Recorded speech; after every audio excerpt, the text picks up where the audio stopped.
knows is the powerful point of the body.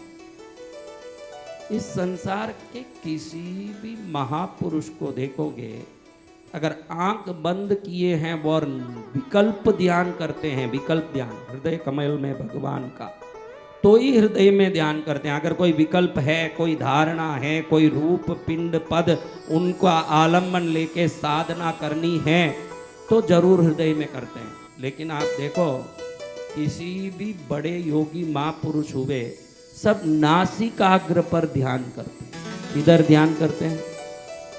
किधर ध्यान करते हैं? हाँ, इधर से जाने वाली हवा बाहर आए और वापस आए ही नहीं, उसको क्या कहें? हाँ, ये आपके जीवन का दरवाजा है, ध्यान रखना। इधर से जो हवा जाएगी वापस एक दिन आएगी नहीं, इसको बड़े प्रेम से रखना ताकि थोड़ी हवा को अंदर छोड़ने की उसमें भी भाव आती रहे कि चलो इसके लिए 4 साल और भी हवा छोड़ूं अंदर, इसके लिए 10 साल और भी छोड़ूं हवा अंदर। क्योंकि दरवाजे पर जो पैरी खड़ा है उसी की तो इच्छा है कि छोड़ना है कि नहीं। आप लोगों में कितने ही लोग हो, श्वास आपके गड़बड़ाने के कारण जीवन गड़बड़ाया हुआ है। क्या गड़बड़ाने के कारण? अरे श्वास से जीवन का क्या संबंध महाराज? ये श्वास अंदर जाता है तो ध्यान रखना, ये नासिका के अंदर कई छोटे छोटे छोटे छोटे कमरे बने हुए हैं। उसके अंदर जब हवा जाती है ना, ऑटोमेटिकली हवा प्यूरिफाई होती है। क्या होती है? मेरे जैसों की ज्यादा प्यूरिफाई होती है। पूरा नाक बाल ही बाल से भरा हुआ है, भगवान जाने इतने बाल। कभी कभी सोचता हूँ सब निकाल दूं, फिर मैं सोचता हूँ भगवान ने अपने को प्यूरिफिकेशन का एक सिस्टम दिया, उसको क्यों बिगाड़े, तो रखा बैठा हूँ। इधर से हवा मात्र प्यूरिफाई नहीं होता, जब भी हवा कहीं चलती हो, बीच में कोई ना कोई अगर वस्तु विघ्न करता हो, रोड़ा करता हो, तो उसको डांक के जाते समय वो ऑटोमेटिक गर्म होता है। क्या होता है?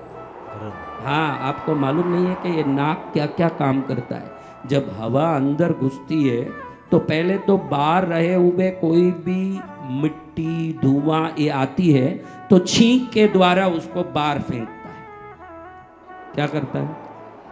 बाहर फेंकता। छींक के द्वारा बाहर फेंकता है। और बाहर फेंकने के बाद भी ये हवा आपके बॉडी टेम्परेचर के लायक नहीं रहता है। बॉडी का टेम्परेचर अलग है, एटमॉस्फेयर का टेम्परेचर अलग है, तो आपके बॉडी टेम्परेचर से अलाइन हो जाए इसलिए उसको गर्म भी कर देता है। एक ही नाक है जो शुद्ध करता है हवा को, फिर गर्म करता है, फिर बराबर अंदर ले जाता है। और आपको ध्यान नहीं है, जो मुंह से जो हवा ले लेते हैं, मुंह से जो ब्रीथिंग करते हैं, उनको ना प्यूरिफिकेशन होती है ना एयर टेम्परेचर अलाइनमेंट होता है, ये दोनों उसमें नहीं होता है। इसलिए ऐसे लोग शरीर से दुखी होते हैं, रोगी होते हैं और परेशान होते हैं। कभी भी मुंह से श्वास नहीं लेना चाहिए। कई लोगों को ऐसे लगता है कि भाई मुंह से श्वास लूं, भाई मेरा क्या रे भाई मुंह खोला बैठा है। महाराज जी नाक बंद है सर्दी के कारण, नाक सर्दी के कारण बंद है ना, लिख के देता हूँ, जबरदस्ती मुंह बंद कर दे, श्वास ले मत, कुछ नहीं होगा। तू बोलेगा फिर मेरा क्या होगा महाराज? अरे भगवान ने शरीर का यंत्र इस प्रकार से दिया है, अगर मुंह बंद करें ना, सर्दी भी लगी है, अपने आप ये दरवाजा खोल देता है ये हवा का प्रेशर, और अपने आप सर्दी भी निकलती है और खुलती है। और हम सोचते हैं कि भाई हवा कैसे लूं, इसलिए जबरन हम ऐसे ऐसे मुंह से हवा लेते हैं, तो धीरे धीरे कब्ज की बीमारी, धीरे धीरे स्ट्रेस और डिप्रेशन आना, और धीरे धीरे मन का विकार आना। जो रात में सोते सोते मुंह से हवा लेने वाले कई लोग हैं, कराटा लेते हैं, तो आप मत सोचना कि कराटे लेने एक बीमारी है। ये धीरे धीरे शरीर और मन पर बहुत सारा काम करता है। ये भी पुण्य पाप। मैंने बोला पहले ही कि एक आदमी जाता है मंदिर और रास्ते में आते समय उसको एक दोस्त मिलता है, और दोस्त कहता क्यों भाई उदास हो? नारायण के मंदिर से आया हूँ, बेटी की शादी नहीं हो रही है, 6 लाख चाहिए, इसलिए दुखी हूँ कि कोई 6 लाख मिल जाए, नारायण जी से प्रार्थना करके आया। दोस्त बोलता है कि मैं देता हूँ 6 लाख, भाई बाद में ब्याज सही चुका देना।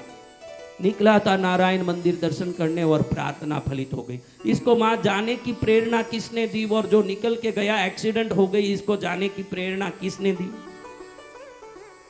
हाँ, आपके साथ कहीं अपने आप जाने का कोई प्रेरणा मन में हो जाए और जाते रास्ते में कोई दुर्घटना हो जाए तो समझना कि अंदर के पाप ने प्रेरणा दी है कि जा। और जाते समय कोई फायदा हो गया तो अंदर के पुण्य ने प्रेरणा दी है, भाई जा। मैंने सुबह कहा आपको कि हजारों बछड़े खड़े हों, गाय बराबर अपने बछड़े को कैसे पहचान लेती है? कैसे पहचान लेती है? अगर गाय अपने बछड़े को, बछड़ा अपने मां को पहचान सकता है, तो ब्रह्मांड में तरंगों के रूप में घूमने वाले आपके कर्म बराबर समय होते ही आपको पकड़ने के लिए बराबर आपको चुन के पकड़ते हैं कि अब इसके पास पहुंचने का समय आ गया। भले ही इस धरती में 600 करोड़ लोगों का पाप पुण्य का तरंग मिश्रित होकर घूम रहा है, लेकिन ये वो बछड़ा है अपने मां को पकड़ने समय पर बराबर पहुंचता है। आपको जो मिलता है आपके कर्मों से मिलता है। आज से एक चीज ये भी सीख लेना, उसके कारण मेरा काम बिगड़ गया, इसके कारण मेरी चीजें बिगड़ गई। अगर पत्नी अच्छी होती, अगर पति अगर और किसी के ऊपर उंगली उठाना, ये दोनों अगर छोड़ दोगे, आज से योगी बनने के प्रथम चरण में कदम रख दो।